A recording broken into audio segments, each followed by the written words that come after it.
увидите. Спасибо большое. Вы знаете, что мы всегда будем рядом. Любая помощь в организации, в проведении семинаров, тренингов. Очень бы хотелось видеть ваших деток.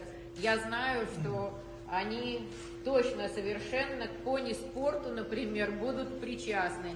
Поэтому ждем ваших деток, ждем вашу молодежь, ну и вас, конечно.